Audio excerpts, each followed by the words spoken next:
सिपाही में देखने से कैसा भी हमारा देश के लिए मैं लड़ना चाहे करके जाता। एक पापा जी ने बोला, एक बुजुर्ग आदमी ने, मेरे बेटा को मिलिट्री में, आर्मी में जाओ, सिपाही में जाओ जाओ करके मैं बोल रहा हूँ। इस प्रकार एक अच्छा आशीर्वाद के लिए केवल प्रभु के पास आने वाले लोग, कुछ लोग, मुझे मसीह का प्रेम से कौन अलग कर सकता, एक चुनौती के साथ बोल रहा हूँ।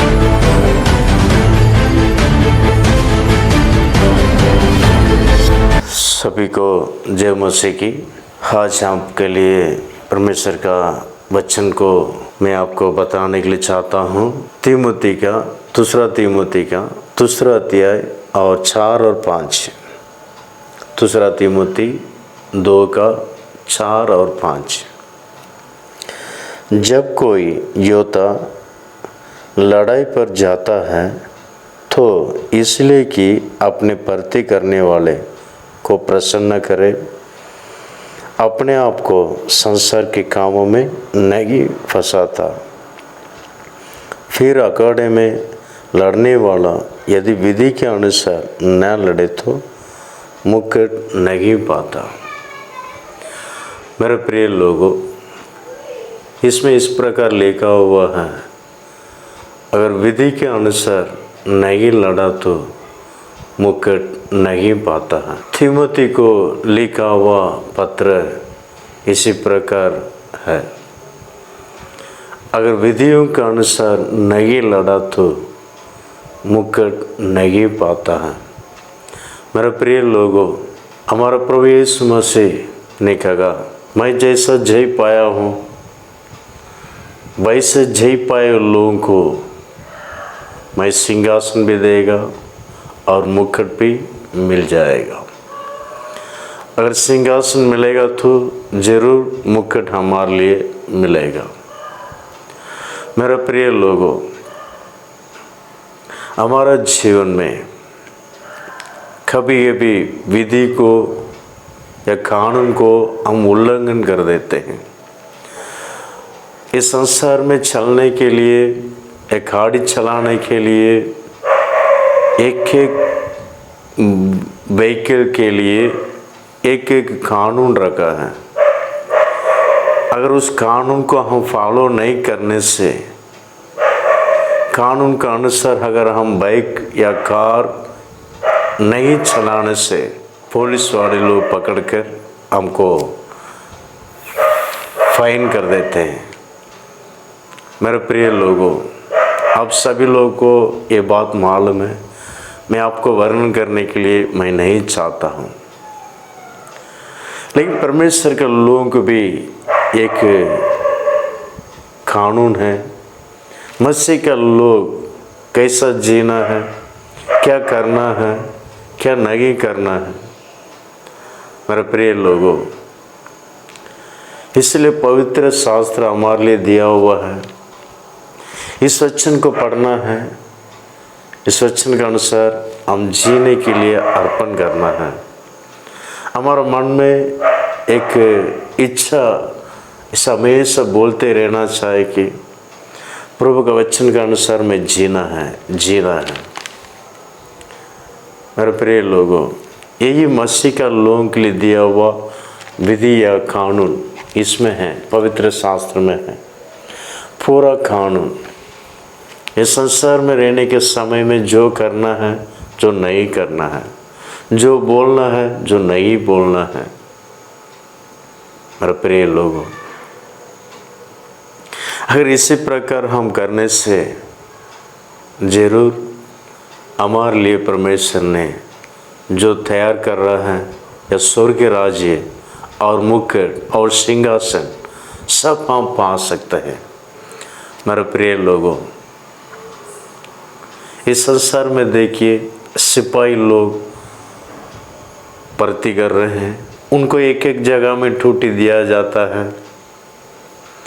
अपना ड्यूटी के समय में जो वस्त्र पहनना है वो वस्त्र पहनना है, जो शू पहनना है वही शू पहनना है। उनके कैप्टन एक दिन रहेगा, उधर जाओ करके बोलने से जाना है। वहाँ पर ठंडी है, गरम है, बहुत गर्मी है, बारिश हो रहा है, आइस कर रहा है, इसी प्रकार हम कुछ भी नहीं बोल सकता। अगर वो कैप्टन का विरोध में आप कुछ बोलेगा तो आप सिपाही होकर रहने के लिए कुछ योग्यता नहीं, आप अपना कर को जा सकता करके बोल देते हैं।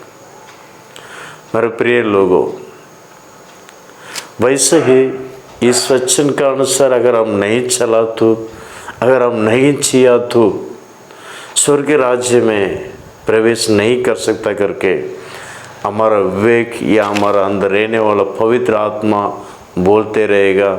अगर इसी प्रकार तो जीवन बिताने से स्वर्ग में नहीं जा सकता है, स्वर्ग में नहीं जा सकता। एक ना एक दिन हम तो परमेश्वर का आगमन या हमारा मृत्यु होगा, स्वर्ग की ओर जाएंगे, वहाँ पर स्वर्गदूत लोग खड़े होकर बोलेंगे यहाँ पर आप लोग प्रवेश नहीं कर सकता। इसलिए परमेश्वर के वचन के अनुसार अगर हम नहीं चल सकता तो हमारा अंदर क्या होना चाहिए? एक पश्चाताप, यो इस वचन के अनुसार हम नहीं चल पा रहा हूँ, झूठ नहीं बोलना चाहिए करके लिखा, लेकिन मैं झूठ बोलता हूँ। अरे प्रिय लोगों, और क्या क्या काम हम कर रहे हैं, परमेश्वर का वचन के विरोध में हम क्या क्या कर रहे हैं, उसके बारे में हमारा अंदर एक पश्चाताप होना चाहिए। रात को सोने के पहले परमेश्वर के विरोध में, परमेश्वर के वचन का विरोध में या परमेश्वर के कानून के विरोध में मैं क्या क्या किया हूँ,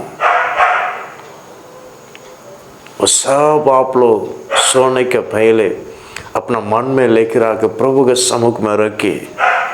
हे प्रभु, मैं आज ये नहीं करना था, मैं कर दिया हूँ। मैं ये बात नहीं बोलना चाहता, मैं बोल दिया हूँ। प्लीज़ मुझे माफ़ कीजिए प्रभु जी, मुझे दया करके मुझे माफ़ कीजिए। आपके अंदर पश्चाताप, दिल दौड़ना चाहे। अगर इस प्रकार रहने से प्रभु आपको कृपा देगा। जो नहीं करना चाहिए, जो करना चाहिए वो हमारे बल से नहीं होता। खास करके पवित्र वचन के अनुसार जीना चलना हमारा बल से, हमारा बुद्धि से, हमारा ज्ञान से बिल्कुल नहीं कर सकता। एक कदम भी रख नहीं सकता हमारा ताकत से। इस वचन के अनुसार चलना बोलने से हमारा ताकत से कुछ भी नहीं कर सकता। इस वचन का एक एक वचन के अनुसार अगर हम प्रभु को प्रसन्न होकर हम चलना है तो परमेश्वर का अनुग्रह जरूरत है। परमेश्वर का अनुग्रह हमारे लिए जरूरत है। उनका अनुग्रह हमारे लिए नहीं तो कुछ नहीं कर सकता। उनका अनुग्रह हमारे लिए प्रभु देना है तो प्रभु के सम्मुख में अपने आप को दीन करना। ये प्रभु, मैं ये बात कर रहा हूँ, ये नहीं करना चाहिए। अच्छा बात बोलने के लिए चाहता हूँ, अच्छा काम करने के लिए चाहता हूँ, नहीं हो पा रहा। प्रभु मुझे कृपा दीजिए, मुझे कृपा दीजिए। अगर आप बोलने से जरूर परमेश्वर आपको कृपा देगा वो काम करने के लिए, परमेश्वर का प्रसन्न काम करने के लिए, परमेश्वर को प्रसन्न काम करने के लिए, परमेश्वर को अप्रसन्न काम न करने के लिए परमेश्वर कृपा देगा। प्रभु महान परमेश्वर है, आपके लिए जीवन दिया परमेश्वर क्यों नहीं देगा? जरूर देगा। मेरे प्रिय लोगों, सिपाही में देखने से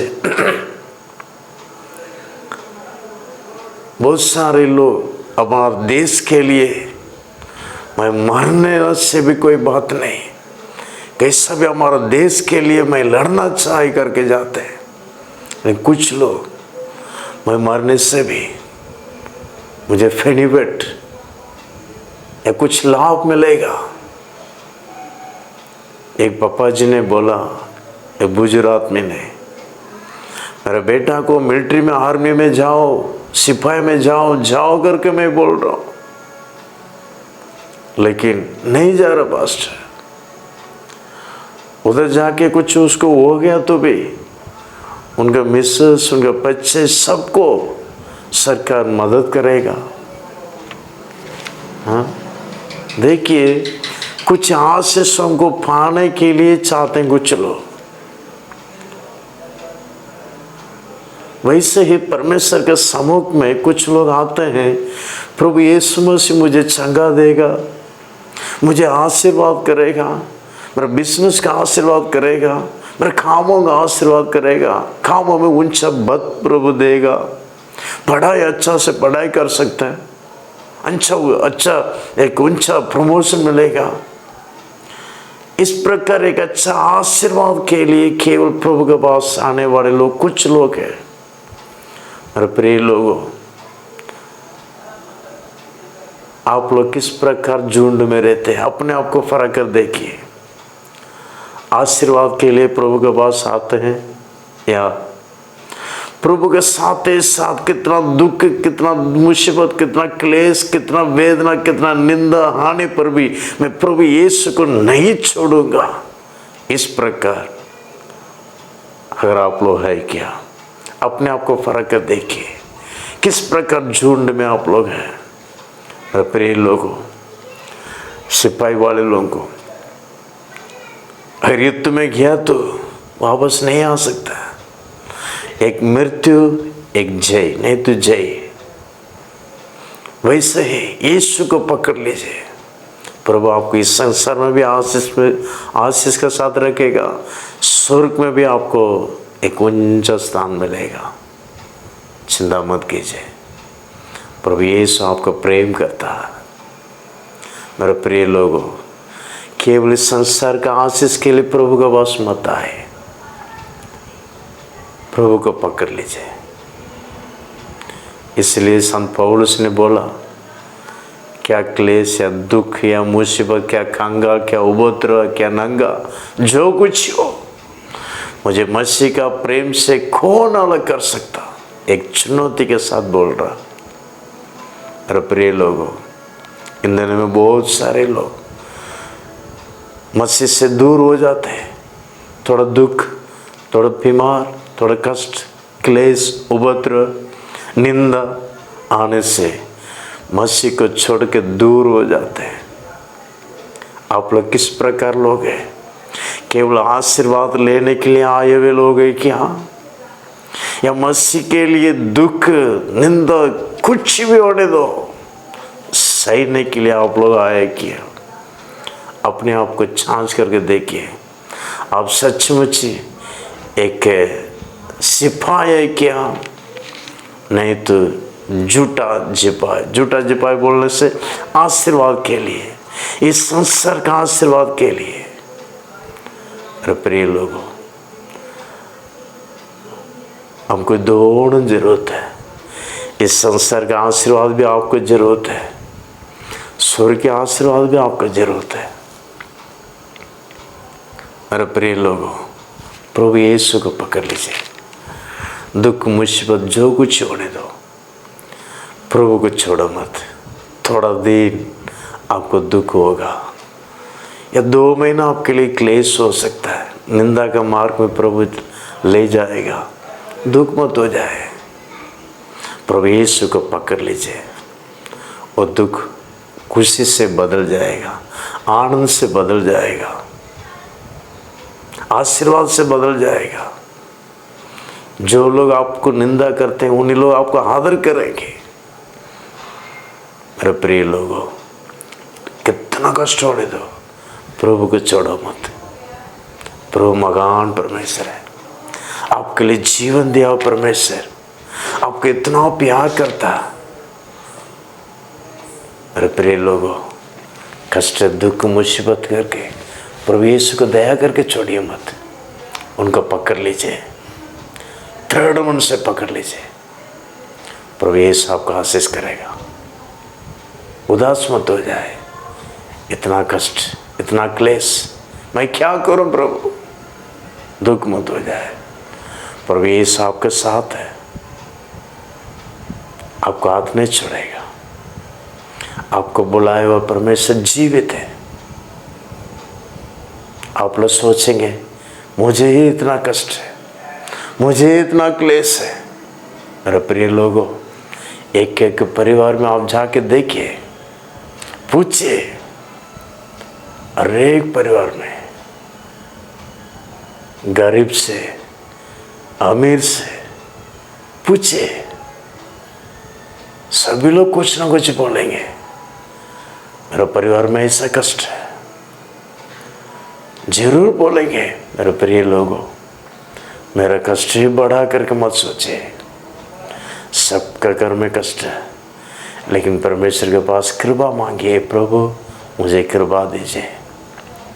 जो कुछ कष्ट होने पर भी, जो कुछ निंदा होने पर भी, जो कुछ क्लेश होने पर भी, जो कुछ जरूरत होने पर भी, मैं आपको छोड़ के दूर नहीं जाना चाहे। प्रभु मुझे कृपा दीजिए, मुझे कृपा दीजिए, प्रभु मुझे कृपा दीजिए। प्रभु से बोलिए, प्रभु आपको कृपा देगा। कैसा भी हो, प्रभु का राज्य में हम दिखा देना चाहे, प्रभु के साथ साथ हम दिखा देना चाहे, आंखों को बंद करेंगे। सर्वशक्तिमान प्रभु, अच्छा समय के लिए धन्यवाद करते रह जाओ। प्रभु इस वचन द्वारा आप अपने लोगों से बात कीजिए। आपका नाम महिमा होना चाहे। केवल आशीर्वाद के लिए कोई भी नहीं आना चाहे, आपके लिए, सच्चाई के लिए, परमेश्वर के वचन के लिए जीने के लिए प्रभु हर एक लोग कृपा दीजिए। कितना दुख मुसीबत के लिए जो कुछ आने दो, आपका प्रेम से दूर नहीं जाना चाहिए। प्रभु सभी को आप संभालिए, सभी को रक्षा कीजिए। छोटे जवान बड़े बुजुर्ग सबको आपका हाथों पे सौंप देते, सबको आप रखवाली कीजिए, आपका राज्य के लिए तैयार कीजिए। और आपका नाम महिमा कर नासरी यीशु के मिट्टी नाम से मांगते, आमीन। God bless you.